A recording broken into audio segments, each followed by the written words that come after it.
What's up, everyone? Welcome to a special 49ers Roundtable. Got a bunch of people that I do shows with regularly here. Got Jessie, Naylor, 49ers After Dark, Wednesday night. Jack Hammer, film guy, Tuesdays. Coach Noah Johnston, usually Fridays. Anyway, there was a debacle last night. I was there. You guys watched it. We have to make sense of where the Niners are at because in one sense, they're a freaking embarrassment. On the other hand, they're a game out of the playoffs with 9 to play. So let's start off by talking about positives because we're going to do a lot of negatives. So let's start with positives, either the positives from this loss or the biggest positives the Niners have going for them at this part of the season. Jessie, why don't you start us off? Yeah, I think you just talked about it, Grant. I mean, the Vikings also lost, right? And that's a team that they're competing with. They're only a game out of the playoffs. I know that the goal was Super Bowl going into the season, but at this point, with every disaster possible going against this team, from injuries to execution to, just everything, they're only really a game out of the playoffs, and that's remarkable at this point. I thought Jack was smiling there and not moving, but it's clear that he's frozen. No, he really likes what I had to say. Jack, listen, my guy, it was good. I know, but you don't have to smile that much. All right, Coach, why don't you jump in? And Brandon Ayuk looks better every game, right? And when they start to get him involved, he looked really good that game. And I think another guy though that didn't give him the carries, but as they got him really involved in the game was Mitchell. Like they threw him the ball when they actually gave him carries, he looked really good. And then lastly is like Kittle came back and had a hell of a game. At least catching the ball he did. So caught his first touchdown, which in what it seems like 4 years. But yeah, it seems to me that I like the Mitchell answer. Like he's really good. And this is a game that you could maybe chalk up to them. Maybe they would have won had they gotten him the ball more in the first half when it was close. No problem with him. And if the 49ers are going to make it to the playoffs, it's going to be because of him. They're going to be riding him. It's not because he's their best player, but they are a run-first offense. So he's going to have to be heavily involved in the next 9 games. And this has to be the last game where he wasn't. 13 touches is enough for him. He's a better inside runner, and he's a better receiver than Mostert. And he's a hell of an outside runner, too. He really seems like he could be a Pro Bowl player for the 49ers. This has to be the last game where he has anything less than 17 touches. Yeah. Yeah. So more positives. The fact that they only lost 1 game. The fact that they have the Rams coming up. And as good as the Rams are, they looked real vulnerable in this last game, and the Niners have beaten them 4 times in a row. If you can get pressure up the middle in the pocket against the Rams, you're in business. And Eric Armstead played a really good game against He did. Let's see what Jack Hammer has to say. Hey, Jack. Are we still on the positives? Yeah, we're still the positives. Yeah. There's so many. There's so many of them that we're still on them. Well, Jessie hit the main one, right? The Niners are still in a game out of the playoffs here. Everybody in front of them lost, and they have to play everybody that's ahead of them, except for Carolina. That's the only team they don't play still on their schedule. So that's the positive. Plus, I think the offense moved the ball for the most part. You just got to get your receivers to not drop it. Yeah. Vince says, I guess teams have the book on the Niners. As soon as you show a front to stop the run, you won. That's my thing with Kyle's explanation about not running the ball. He's like, well, they played 6 D linemen. We have to pass. Like, I understand you want to take what the defense gives you, but at the same time, you don't want the defense to dictate that much. Like, if we do this, you're going to do that. I don't think – Harbaugh wouldn't let a defense dictate to him like that. You have to have certain things that you feel you can execute no matter what, like a run. The thing is, too, that I noticed, I'm sure, Jack, you've poured through it, but he made it sound like it was 6-man fronts the whole game. It happened a few times throughout the game, and they would normally load the front on first down. So, okay, adjust. Throw on first down, run on second. Just do something different. It's not like it has to stop you completely from doing what you want to do, which is running the ball. But this is a positive section, so we don't want to get into the negatives yet. All right, Well, fine. the positive with that is they were moving the ball. I know they weren't running it, but they were actually moving the ball. It wasn't the play calls worked, except for the execution of a drop by your tight end, a fumble by your tight end, and a fumble by a receiver. But the ball, they were moving the ball. If you don't have the fumbles, we're not having this discussion. I don't think. You think the Niners would have won this game if Kittle and Debo hadn't fumbled? It would have been a different game, I think, because at the point in which the first Kittle fumble occurs, they had just shut down Arizona on their first possession. They got the ball. The completion to Kittle gets them across midfield, and who knows what happens on the drive. But if they can go and score points, I don't know how it would have played out if it would have been differently. But those two plays, I think, they take points away from the 49ers, and Arizona responds by going right down the field on it both times. Yeah. So the Niners moved the ball well, but turned the ball over and lost.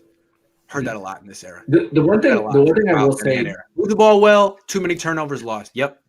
Yeah, that's Kyle Shanahan's entire offensive. Harbaugh didn't move the ball nearly as well history. as Shanahan, did he?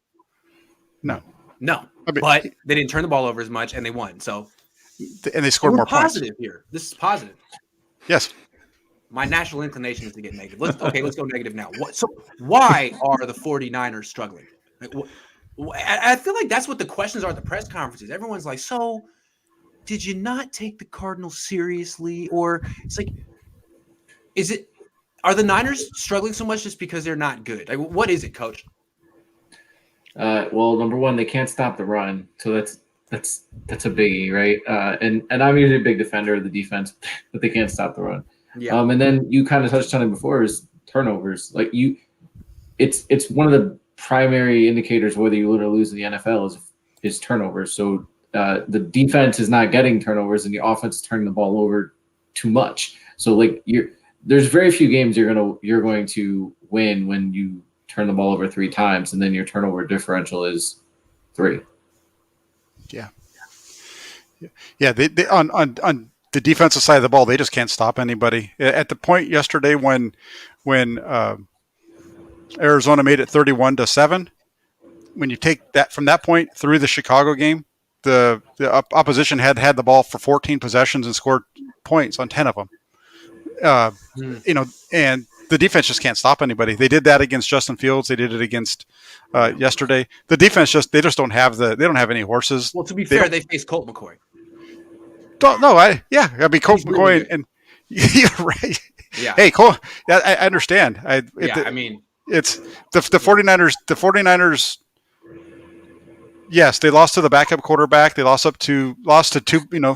A team without either of its first 2 receivers, without their starting running back.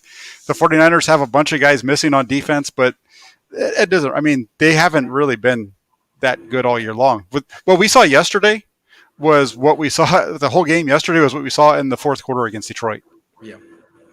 Okay, yeah, so for me, 2 votes for the defense. I'm with you. What do you think, Jesse? For me, it's a lack of preparation and a lack of making adjustments, which ultimately points to a lack of leadership. So when Jimmy G gets up there and talks about, well, I mean, we're all kind of in this as far as leaders, that tells me you don't have a leader, for one, on the offense.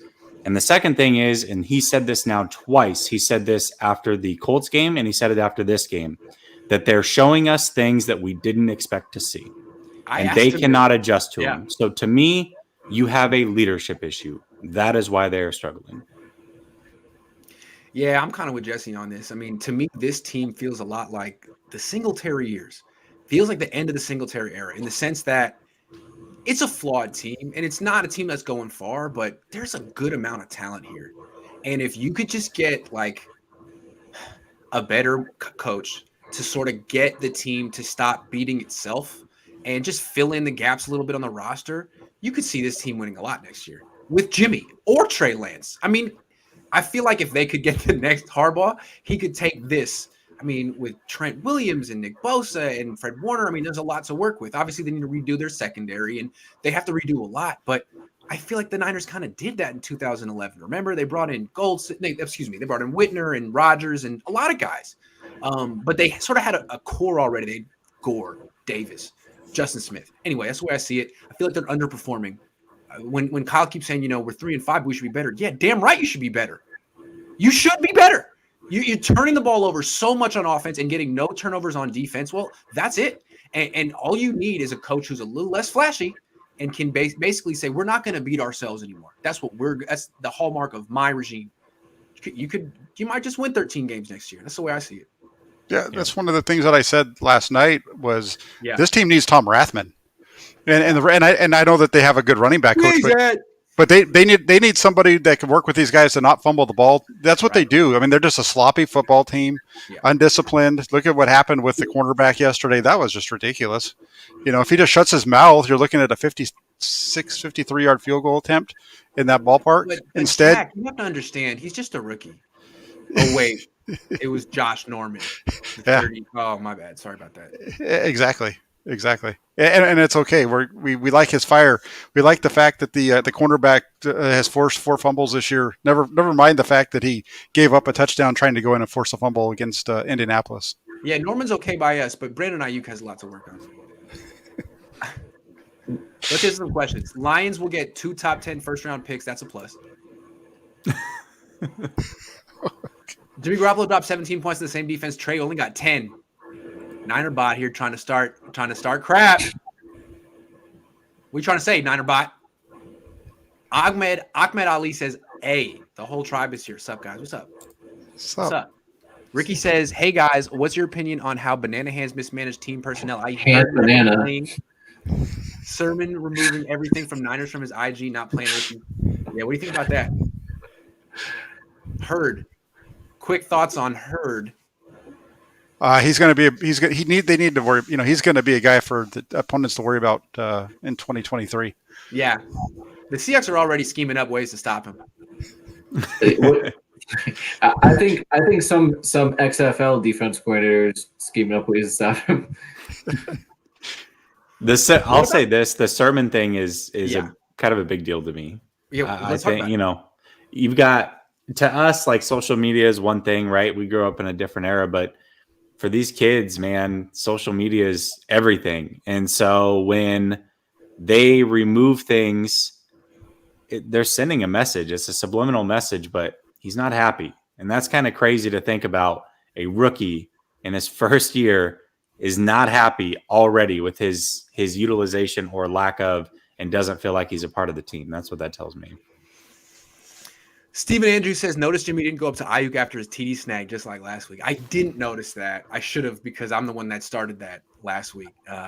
Ayuk just walked away from Jimmy after Jimmy's touchdown run. Did you see that? I didn't see this. I didn't pay attention to it. Yeah. Too bad, because I love gossip. Jody says, I'm watching Fields. He's making a ton of rookie mistakes, but he is learning and getting better. Did we learn anything yesterday from watching Jordan Love? Why won't we play Trey Lance? Because the 49ers have a very real possibility of going 9-8 with Jimmy Garoppolo, and you can't just give up on that. I mean, you got to see this through. I'm just saying.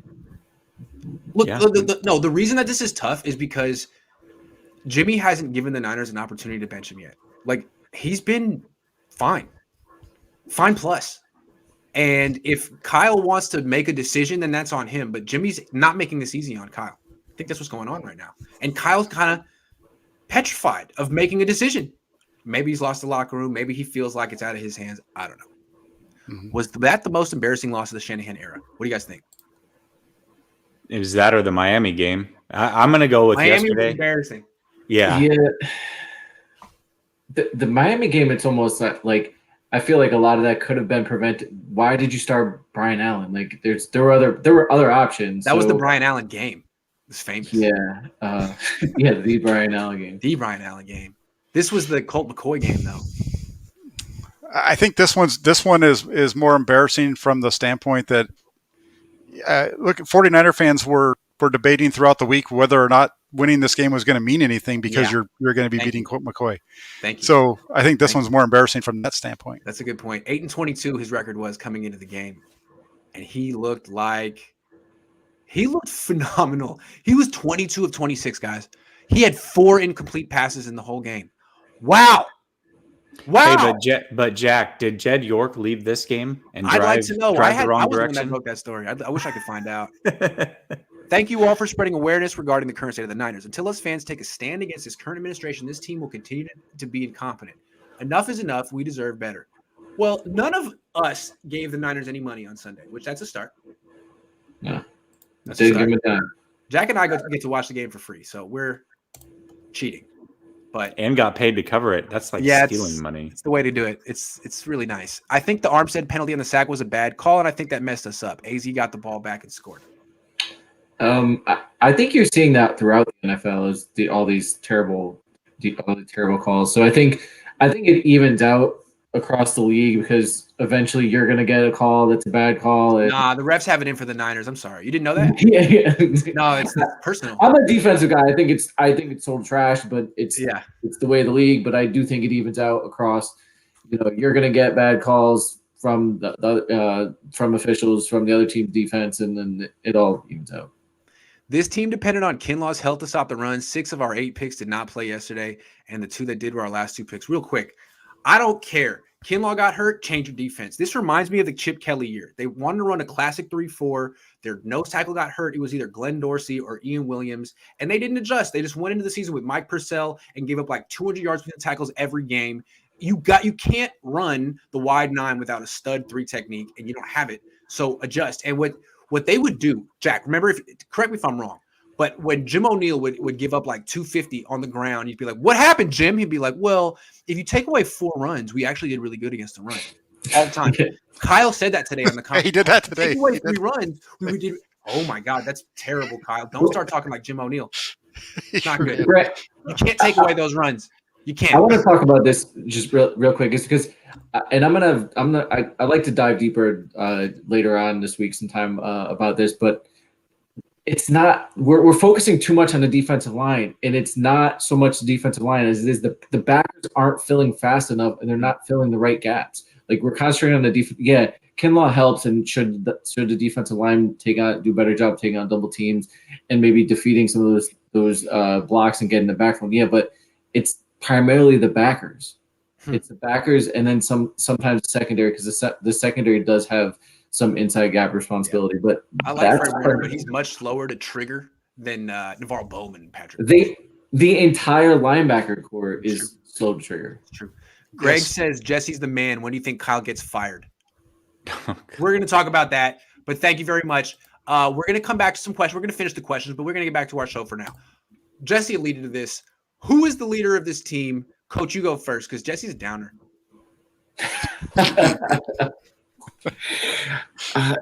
It's tough.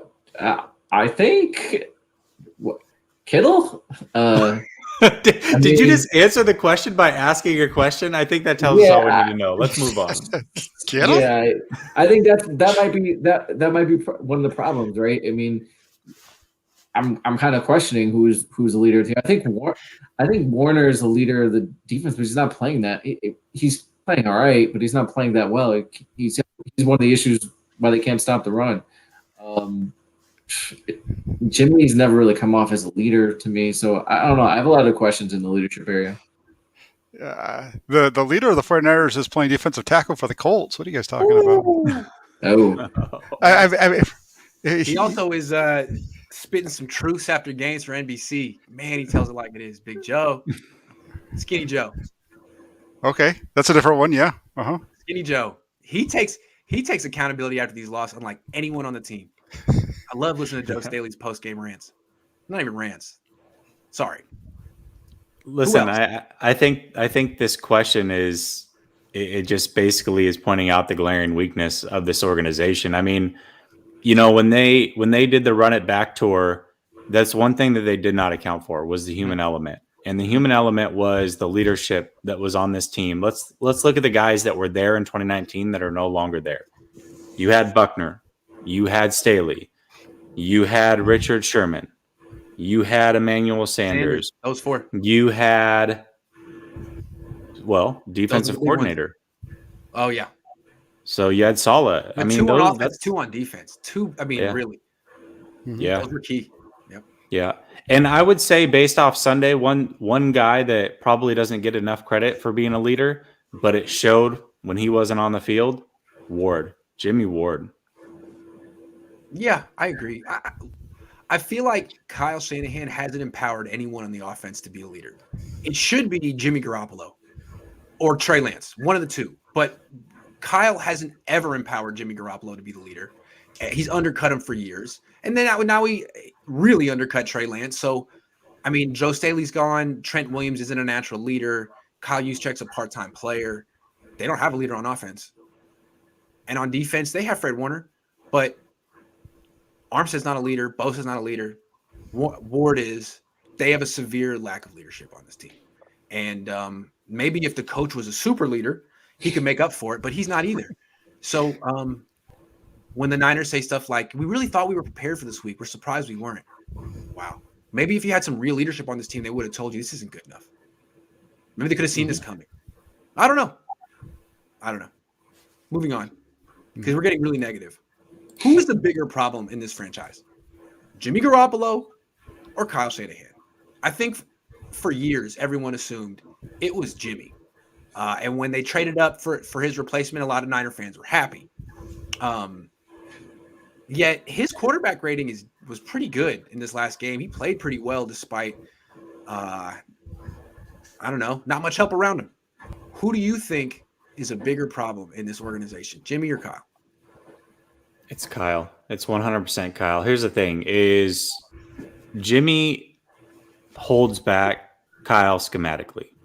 Okay, that's fair. That's something you can say. But yeah, he's limited. Jimmy is also playing because Kyle is choosing to play him. Right. It doesn't matter what step you take. If you want to talk about the lack of depth, if you want to talk about the bad draft picks, if you want to talk about Lynch, you want to talk about Jimmy being the problem, you can talk about DeMeco Ryans being the problem. Every single one of those guys are in a position that they're in because Shanahan made the decision to put them there. So ultimately, Kyle Shanahan is the problem.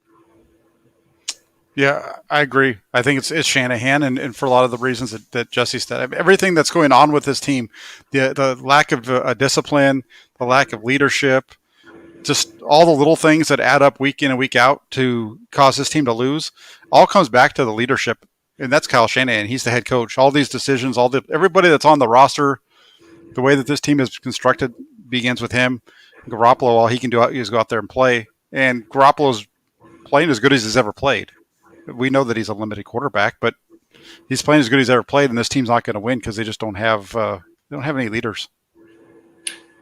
Yeah, Kyle. I mean, Kyle he has majority roster control. He's the head coach and he's the offensive coordinator. Like, look at all the things that are on his plate. All the power he has, and everything he has is like he has his fingers in everything. I mean, remember last year when you would ask Sal about who's starting at corner, he's like, you got to ask Kyle. Like he makes call on that. So it's Kyle, and if they're winning, Kyle deserves credit for it. When they're losing, he deserves blame. And it's been clear that Kyle has all the power from the beginning. I mean, they told you. I remember, wasn't there a press conference and they were talking about personnel control, and then I think Lynch said, "Oh yeah, I have roster say," and Kyle kind of like laughed or something like that. But yeah, it's Kyle. Okay, so you guys think it's Kyle, huh? Okay.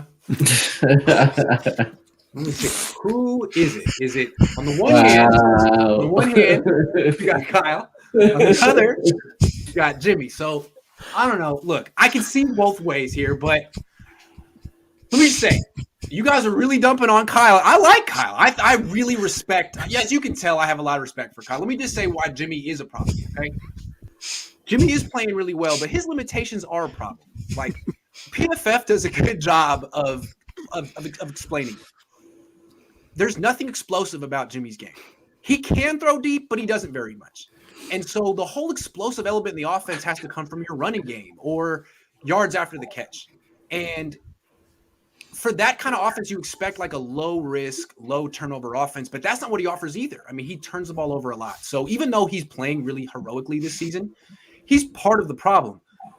But banana hands is a way bigger part of the problem. I think lots of coaches can move Jimmy. Jimmy does have a winning record, and Kyle doesn't. I think it's fair to say that Jimmy's better at his job. than banana hands is. I mean, he has bananas for hands. How good could he be? These are my oven mitts, courtesy of Everydays. Thank you very much. They really are banana hands. It's hard to hold a clipboard with banana hands. It's hard. and his wide receivers catch the ball like they're scissor hands. It's like, what happened? Oh, I dropped it again. And then when they do catch it, they can't hold on to it. That's what I'm saying. Okay. Banana peels are This slippery. one's just a low blow. What is the best free agent signing of the Shannon Lynch era? We're talking 5 years. Has to be free I can only agent, think of one. I drafted can only or think traded of for. one. Can only think of one. Use check. That's the only one that comes to mind. I tried to rack my brain of everybody that's been signed. Use check. He's the only one that's contributing. He's made Pro Bowls. He's it. Verrett. I mean, Verrett had really good one season. I mean, Laken Tomlinson was a trade, right? If I remember right, he was a trade. He was a trade. Verrett, So jeez, he's in consideration. That's rough. And you're right. He is one of their better ones. D Ford. They traded for him. Oh, they traded for him. Dang. Quan. How about Quan Alexander? What a year of Quan that was. Oh, Tevin. no, Yes. the slot corner. K1. No, the answer is K1. Juice and K1, but those are part-time players. Mm-hmm. I mean, a nickel corner is playing majority of the time on your defense. See, defensive coach over here sticking up for his slot corner. Okay, you're right. 70%. You're right. You're right. The game has evolved. Yeah. What about Yeah, Weston Richburg? What about Alex Mack? McKinnon. that's Has been a real problem for this regime. Real problem. Like, they have very little to show for all that cap space they had a few years ago. Sherman was there. That was their big effort. Mm-hmm. Not good.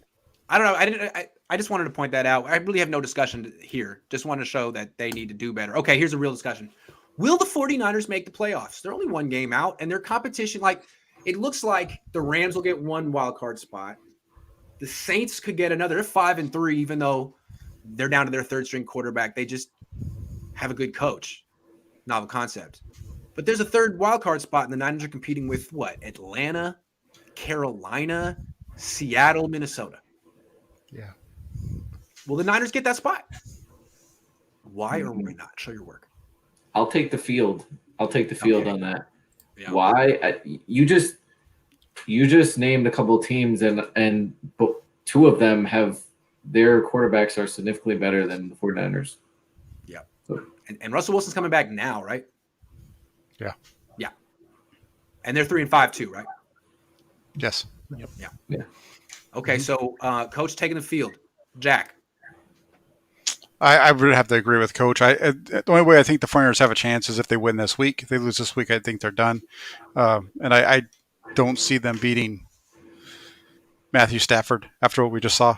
I don't see how they can slow that team down. They don't have the horses in the backfield, and they just don't have the guys up front to really rattle Matthew Stafford at all. So I think I would have to say no. You think Stafford's better than McCoy? Yeah, a little bit. A little bit. Okay, all right, fair. Hot take. Yeah, I agree. Field for sure.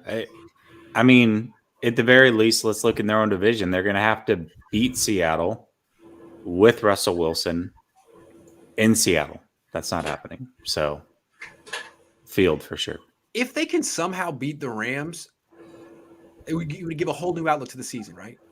Because the Rams are the toughest team left on the schedule. The Titans, that's a tough one too. But if the Niners can beat the Rams, and they've beaten them 4 times in a row, not these Rams, but all of a sudden you're thinking maybe they could do it. I mean, the Falcons aren't that good. The Carolina Panthers freaking stink, but I don't think any of us expect the Niners to beat the Rams. I mean, if they couldn't get up to play Colt McCoy, are they suddenly going to stop making mistakes and play hard for 60 minutes against the Rams? I don't know. But Grant, see, here's the thing. Even if they did beat the Rams, they would still have to win like another 7 games. And in the NFL, a bad team sometimes can be a good team. True. That is true. So That is true. if they beat the Rams, I would almost chalk it off as one of those. True. All right. So let's say the Niners don't make the playoffs as you all predicted. And let's say Jed York says that's enough. This is a good team. You mismanaged it. I can get a new guy in here and make the playoffs next year, just like we did in 2011. If the Niners were to do that, who would be the replacement? Now, I know there's 2 months left. Probably best to see how the season plays out before you fire anyone and hire anyone. But right now, who's on your radar? So for me, I don't have a person in mind, but I have an idea of how I want the organization ran from here on out. I think your mind automatically goes to you have to bring in an offensive head coach because you've got Trey Lance. And I disagree a little bit with that theory. My thought process goes, you obviously want a strong GM. That should be the hierarchy, GM then coach. But that being said, I want a coach who's more of a CEO type. I want a coach that they run it the way that they do in Seattle, or they run it the way that they do in Baltimore and some of these other, Buffalo's another team that I think of, where the head coach is really a head coach. He's making sure that all the pieces are running the way that they need to be ran, but you have a true offensive coordinator and you have a true defensive coordinator. So for me, I want that head coach to be that buffer, that guy that is making sure that the players' mindsets are in the right place, that practices are ran the way they need to be ran, that the clock is managed, that when you throw out a challenge flag, it's not because you heard fumble, whatever. I want a CEO as a head coach, and then from there, there's a clear hierarchy. That's what I would look for. Yeah, I have 2 names. The first one's not going to happen, but it would be Jim Harbaugh. He's the perfect fit for this team. Of course. And the second one probably isn't likely to happen either, but it'd be Josh McDaniels.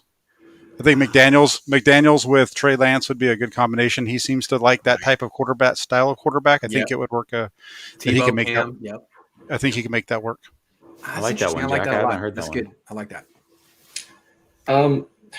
Whoever it is, I think it's got to be what Jessie said, and I think the first question should be is, what do you feel about Trey Lance and what's your plan for Trey Lance? Because that's ultimately who's going to decide the future of the franchise. And then who's on your staff? If you are a defensive guy, then who's going to be your quarterback coach? Who's going to be your offensive coordinator? Who's going to be your defensive coordinator? Who are you bringing in? I think maybe one of the things that allowed McVay to be McVay is he was able to bring in Wade Phillips, and Wade Phillips, he controlled that side of the ball, and I'm sure he helped mentor Sean McVay in his first year with some of the aspects of being a head coach. I saw someone write Joe Brady. I know Sam Darnold has tapered off, but you never know. And Brady has done some nice things with some quarterbacks. You never know in an interview how he might come across, and if he comes across as that CEO type, whether it doesn't necessarily have to be Brady, it could be Bieniemy, it could be any of those guys, but they have to have a plan, and they have to be able to bring in other guys, not just themselves. It's one of the most underrated aspects of coaching is who's on your staff, because one guy can't coach the entire team. And it happens on our level, on the high school level, and it's in college. Like, you could have a great head coach, but if he doesn't have a great staff, it really is not going to count to much. I agree. And so you need a great staff, and you really do need a great personnel department too. So they need to handle that hire first, and then hire the coach. I'm with you. I agree with everything you said. Last thing I want to add, how about someone who's got some head coaching experience? Now, I know there are examples of guys who had none that went on to become head coaches in their first stint, like Andy Reid and Sean McVay. But as you mentioned with Sean McVay, he had Wade Phillips at first. He brought experience with him. I think what we've seen here is Kyle, an inexperienced guy who put too much on his plate. Bill Walsh was a head coach at Stanford first. I think, Cliff Kingsbury was a head coach at Texas Tech first. Something to be said for having some experience and not being your first time as a head coach. Because if Kyle Shanahan becomes a head coach somewhere else, he'd probably be better off the second time. So anyway. Grant, I know this is a name that people aren't going to like, but did he really do that bad of a job as Doug Peterson? Like, was he really that? He won a Super Bowl against Tom Brady. It's true.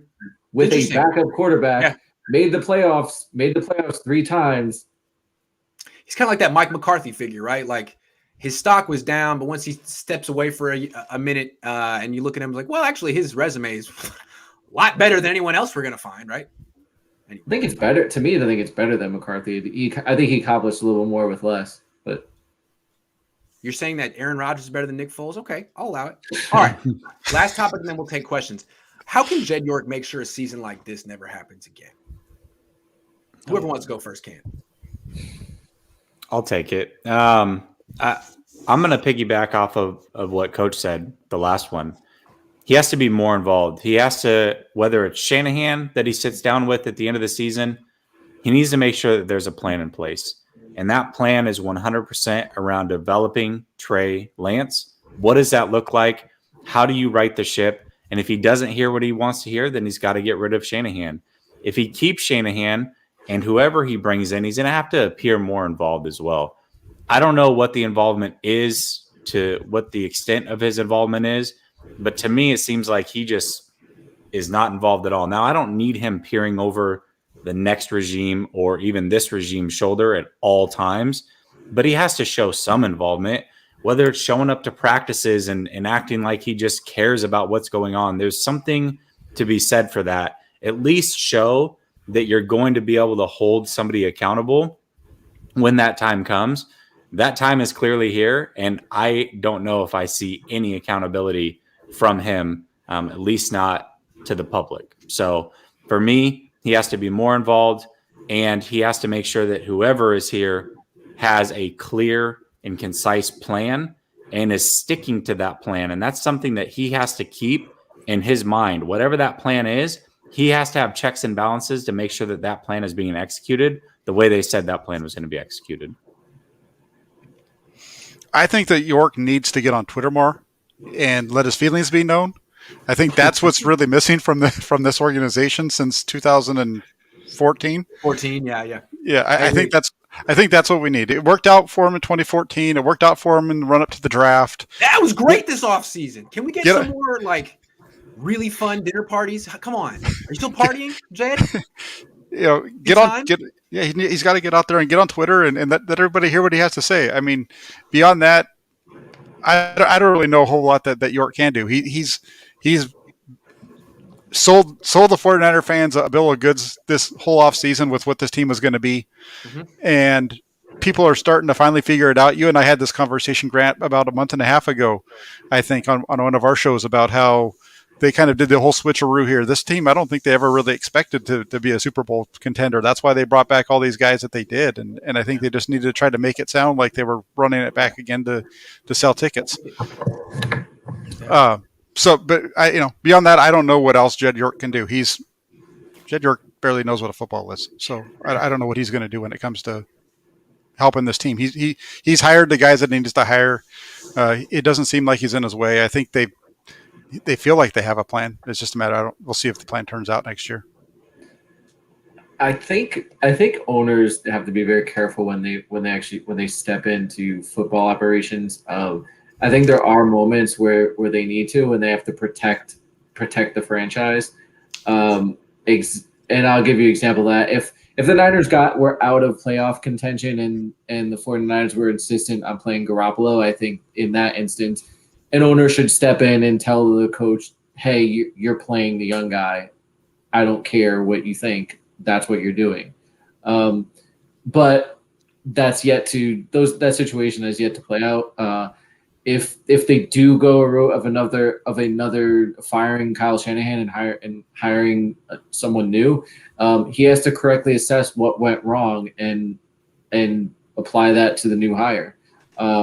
If they are having problems in the personnel, if Kyle has too much control and he's going to stay, he might have to try and fix that situation with, I and I don't know the details of his contract. If that's a breach of his contract, if he gives more power to a GM or whatever. But that's something that Jed could do if it's not a breach of Kyle's contract. I don't really know what his contract is. I feel like Jed York created this season. I feel like he created last season too. Maybe I'm tripping, but I think what I would say how Jed York can make sure a season like this and a season like last year never happens again is don't give a contract extension. Don't give out 6 years extensions. Let me try to say this correctly. Don't give out 6-year extensions 3 years into the original 6-year contract. That's a good start. That's a good freaking start. I mean, they didn't do much the first 2 years of a 6-year contract. It's hard to expect human beings to really have a lot of urgency in years 1 and 2 of a 6-year deal. When they got to year 3, they actually acted like they're like it mattered, and they went to the Super Bowl. What did Jed York do? Just take away the incentive. Take away all that stuff that spurred on all that goodness. Hey, you're going to be around a long time. All right, well, we're just going to flounder around for the next 2 seasons, blame mistakes and injuries. I don't know. I feel like the extension was unnecessary. They didn't win the Super Bowl. You didn't give Jim Harbaugh an extension. Maybe just don't do that again. Don't do that again. That's Grant. Don't you think that we're all kind of we're all built by our mistakes and our experience? And I think, to me, when I see that situation with the extension, I think that was a result of what happened with Harbaugh. I agree. And it was just okay. This is work. Let's do the opposite. Right. So I would hope that if he does move on from Shanahan, that he figures out, hey, like, you don't have to give the extension that soon, but when the time is right, give the extension. I mean, he had Kyle Shanahan locked up for essentially 9 years, 3 years into the deal. Like, slow down, Jed. Anyway, you basically made him like a lifetime member of your organization and with no offsets. Like, even if you fire him, you're paying him. Anyway, let's answer some questions. The team doesn't have enough dogs with a capital D and an A and a W. Harbaugh teams never got punked like this team. We get dominated on both sides of the line. Yeah, Harbaugh had some dogs. They should draft some dogs, some Georgia Bulldogs, because they look pretty good right now. Yeah, the one I will have to push back on that a little bit though, because if you remember Indianapolis in 2013, they got punked in that game. Oh yeah, that's the Alden Smith game. That's right. I remember that. Andrew Luck. Yeah. Yep. That's a good game. He's pretty good. Just saw that Banana Hands had the same winning percentage, 4.444 in 5 years as Chip Kelly does. What a show tonight. Well, thank you. Yeah, it's true. That is true. He was below him 2 weeks ago. Then they won. But Kyle's thin and tall, and he wears Yeezys, and he has a cool hat. Yeezys are important. Yeah. Todd says, speaking of leadership, can the so-called leader fake an injury and just call plays up in the press box? Did you see what's his face? Dan Orlovsky saying like he didn't think Kyle was calling plays? Like, no, I think he is. What was that? That was weird. You saw that? I don't know. Yeah, all the media, even McAfee came out and was kind of going in on Kyle today. So yeah, everybody's coming in now. Chris says our defense making Colt McCoy look like Tom Brady. This was by far the most embarrassing game of the Shanahan's tenure. They also lost to Josh Rosen twice, though. People forget that. That's true. Outside the box, Louis Riddick for GM, former player, scouting experience, respected around the league. Eric Bieniemy as head coach. Thoughts? Riddick was one of the final 2 with Lynch, wasn't he? Yeah, they went with Lynch. Definitely good candidates. I think there's guys that need to be interviewed. Yep. I think there's a lot of great candidates for GM because, I mean, if you look around the league, there's some really great organizations do a great job of drafting. I mean, the Ravens, the Saints. If you look at some of the things that the Bills have done up there, I mean, I would look at some of those organizations. I mean, Riddick has been out of the game for a while. That's where I would kind of look. What I would look. I agree with Coach. I mean, Riddick's a hot name because people know who he is because he's on TV, but you don't know anything about him. He's John Lynch 2.0. Yeah, that's what scares me. Look, nothing. I don't know about Louis Riddick. Interview him, but I would be more inclined to have someone who's like been drafting the last 5 years and has a record that I can for sure assess. Like the guy in New Orleans, Ireland. I can look at the draft record and be like, yeah, I want that. I want this guy. So I don't know. I mean, obviously interview him, but keep in mind that you know him because he's on television. Oh, wait, hold on. Yao Ming. Hold on. That was a good one. Coming back. Here, Varuna says, can we sign Yao Ming? He's 7'6". He can help hide Jimmy throws as a wide receiver. Jimmy might see him down the field as well. That's Kyle will call his number because he didn't practice hard enough on a Tuesday once. I bet he wouldn't see him over the 6'2" linebacker standing in front of him. Oh, that was nice. Anthony Adams says, tell Jack Hammer that's me arguing with him on Twitter about Mac Jones. He and Jimbo are the same guy. One just has Anthony Adams. I didn't realize I was arguing with a former 49ers defensive tackle. Why is every ball that Jimmy throws so high? I'm worried about our wide receivers and tight ends. Trey should have come in a fourth quarter to give us a spark. Because Jimmy's not Tom Brady or Drew Brees. He's merely pretty good. Why do we want to put Trey Lance out there with Daniel Brunskill and I mean, he already got who's the guy at right tackle now? Tom Compton. Yeah, Tom Compton. Who wants to put Trey Lance out there with Tom Compton? And it's true. Yeah, now it's like, Jimmy, why don't you just – it's all you, baby. Go take one for the team. Kyle pushed Rathman out as well. He didn't want another respected offensive guy in the room. He did push Rathman out. But, look, you brought in Bobby Turner. I get it. Bobby Turner's pretty good. But absolutely. Tom Rathman. Maybe have both. Maybe keep them both. I don't know. The faithful held the faith, and Jed Shanna scammed us. That's a good one. The Shanna scam. Ooh. Niner fans getting real salty. I like it. All right, I'm getting to the point where they're seeing my banana hand stuff. All right, yeah, glad you liked it. Thanks, Nathan. You got to give Ev Days credit for that. He's really funny. What is that? The official banana hands merchandise? No, someone makes that.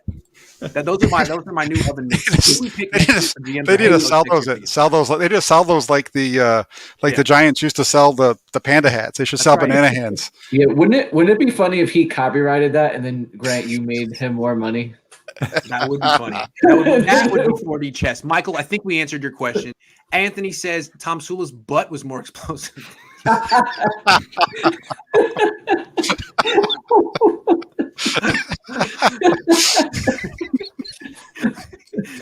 are these D-backs flexing and tossing? Why are these D-backs flexing and taunting over making a tackle down 17 when getting burnt all day? Where's the 2021, baby? They all do it throughout the league these days, right? I don't know. I'm with you on that, though. I feel you. Yeah, it's bad look. Yeah. Julio says, Kyle, why are you calling plays that you know for a fact will not work? Kyle, do you want to get fired? Are you upset because you were compelled to draft Trey and now you're purposely losing?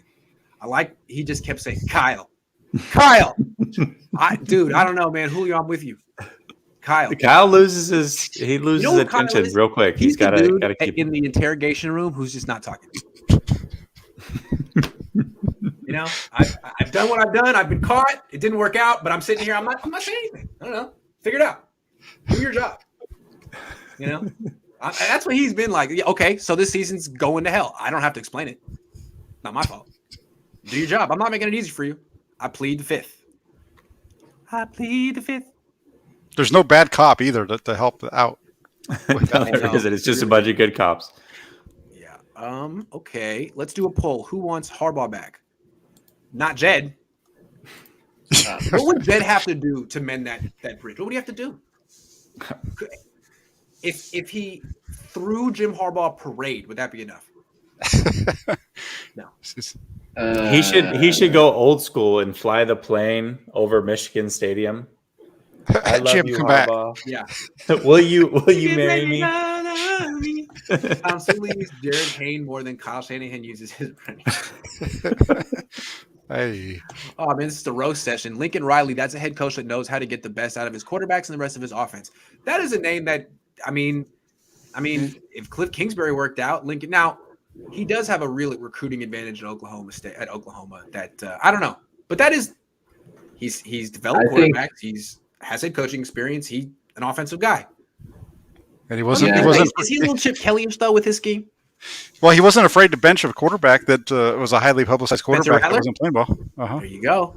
Remember when Remember when Cliff Kingsbury was the butt of every 49er fan's joke? And My dad Shanahan was was a reminding me genius? of that today. He's like, you said a lot of wild stuff about Cliff. I'm like, you're right. What are you trying to say about that, Dad? No, it's true, though. He's a better coach. I mean, the Cardinals are a well-coached team. I think there's two college guys. I think he's one, but the other one kind of fly under the radar is Matt Campbell from Iowa State. You mentioned him. He's highly thought of in NFL circles, and I know they have 2 or 3 losses at Iowa State, but it's Iowa State. Right? Exactly. Right. Yeah. Honestly, do you guys think Jed York actually cares about the wins and losses? He makes money either way, to be honest. Do his parents care? That's the question. Jed might care, but he could care as much as he wants. It doesn't make him good. Like, his parents just gave the team to a 27-year-old. And then they live in Youngstown. Do they care? That's the question. Because if they did, I think they have to say, Jed, we love you. But we care. So we're going to have to let someone else run the team. You've had 15 years. It's not for you. Do they care? Because they're making a ton of money. Yeah. York cares about being embarrassed. And that hasn't happened yet because it didn't happen on national television.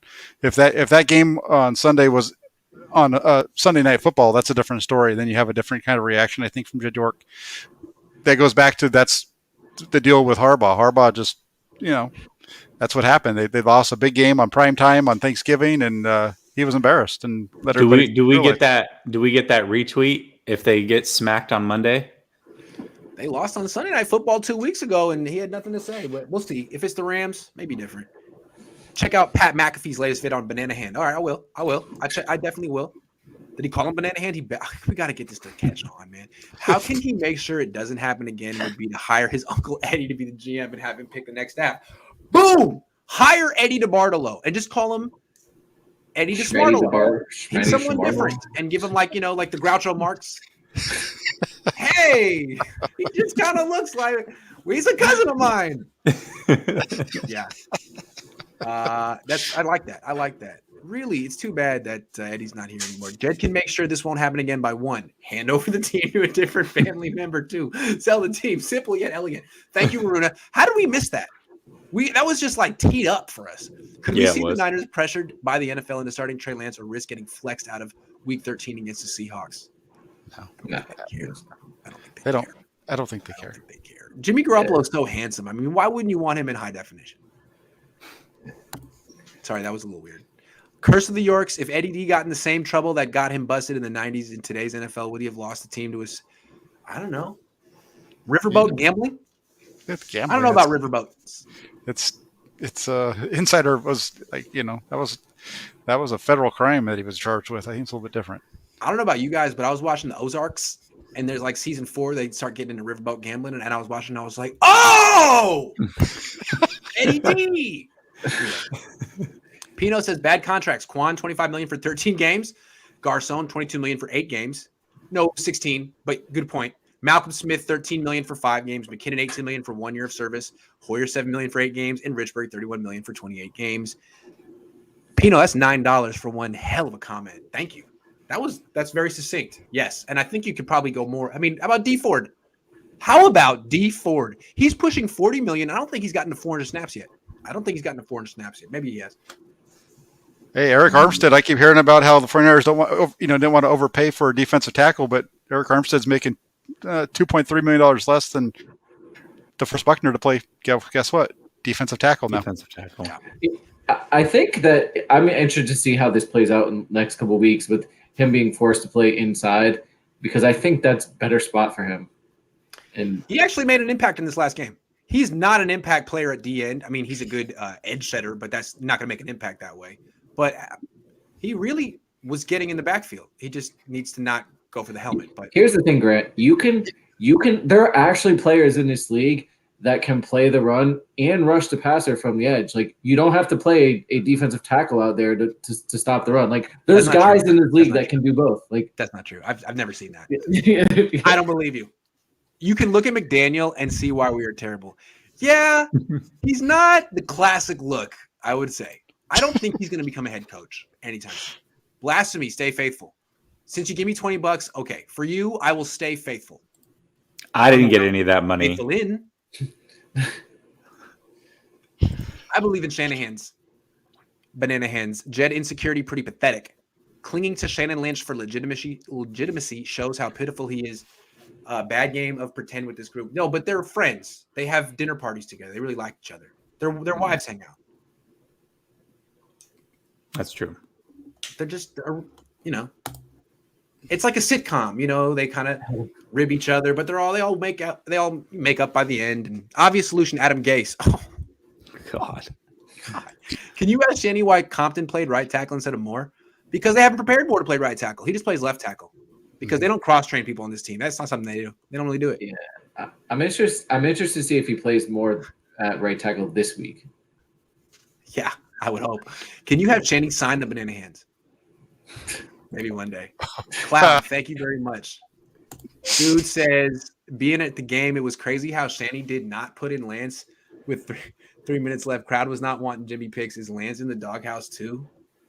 I think we're all in the doghouse. I think the only person who's not in the doghouse is Kyle. He put the whole world in the doghouse. It's crazy. He did it. He's got the whole world in his doghouse. He does, the whole thing. Raheem Foreman says it's funny that Eric can say, as a leader, I need to do better for the team to succeed. And Kyle says, as a leader, I don't know why the players can't be better. Yeah. Eric, no, we got you. How much money will it take for you to call him banana hands? Oh. I don't know, but I heard a 50 spot gets him to wear the banana hands to the next press conference. That's what I heard. I got to figure out a way to say it like in Super Troopers, where he just sneaks the word meow in there 12 times. If you guys, here's the thing, guys. If you guys keep using it, he might just slip and say banana hand. He might say it. So. That would be the ultimate. No, I mean, you might about not getting Macaroni Jones. It seems like he only puts Lance in when they get in his ear. Huh. Interesting. Macaroni Jones is a good name. It's not as good as McCorkle, but Macaroni's interesting. I don't know. Maybe your guess is as good as mine. He's sitting in the interrogation room, not answering any of our questions. I ask him questions. He's like, I don't have to answer that. He legitimately said that after the game. I was like, why should your fans be optimistic? He was like, I don't know. Maybe they shouldn't be. No, that's not what he said. He was like, I don't have to answer that question. I don't think he thinks much of this team. I'm starting to get that vibe that he doesn't think this team is good.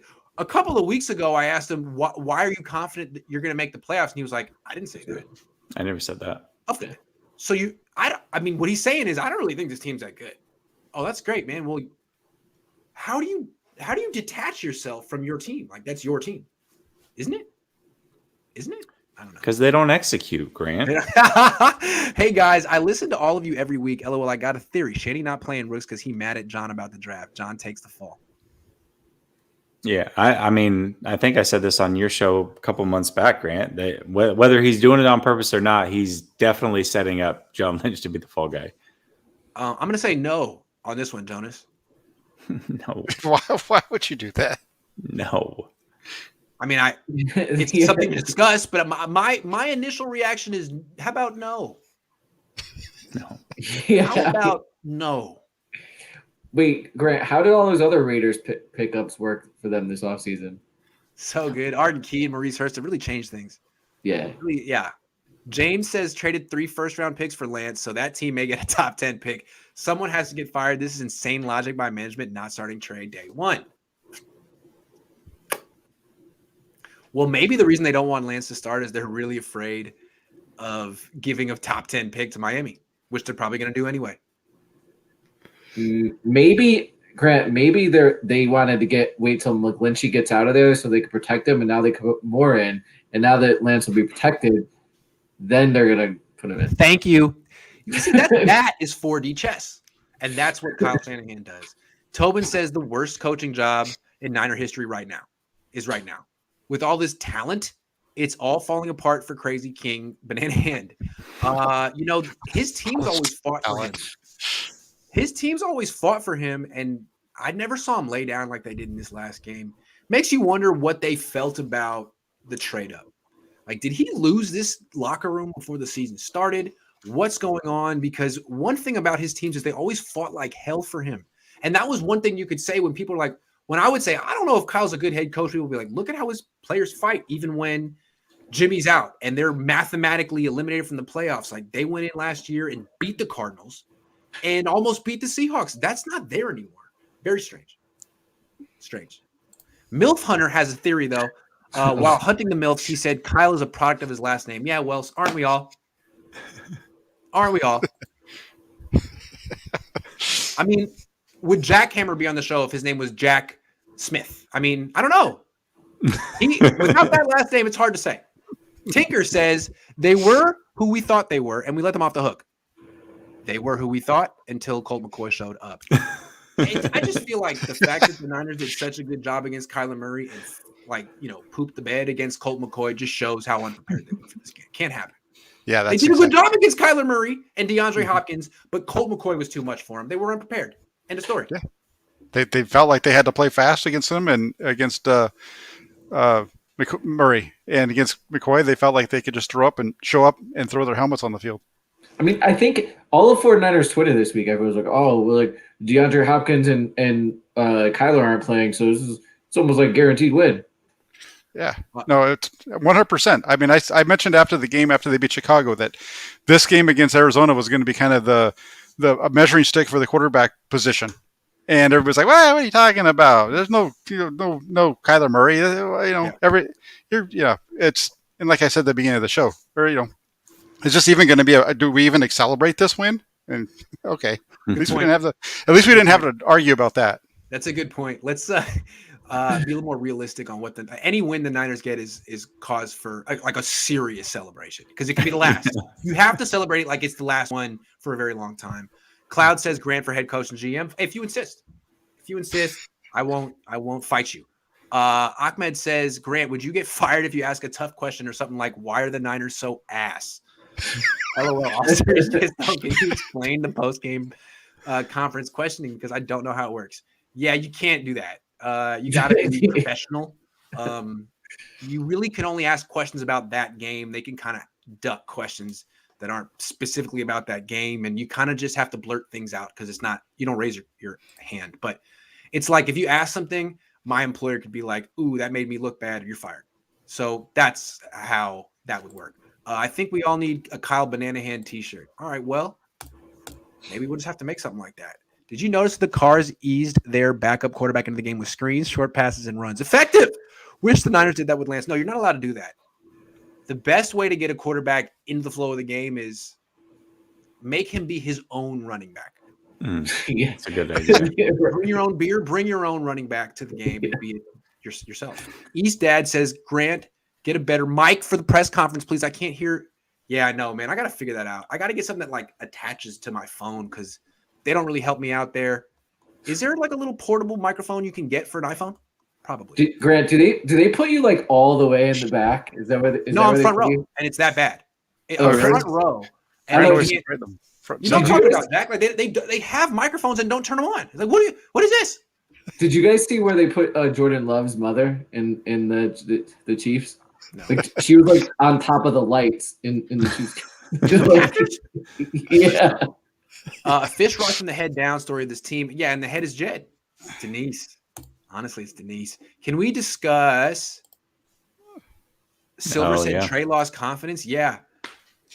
I mean, that must be the narrative inside the organization, because Silver isn't pretending like he saw this. I mean, Silver's an investigative journalist. People tell him things. So he's the best. I didn't see this, but that must be how the Niners feel, or that must be their story that they're sticking with. I don't know. Shanahan does this to players, it seems.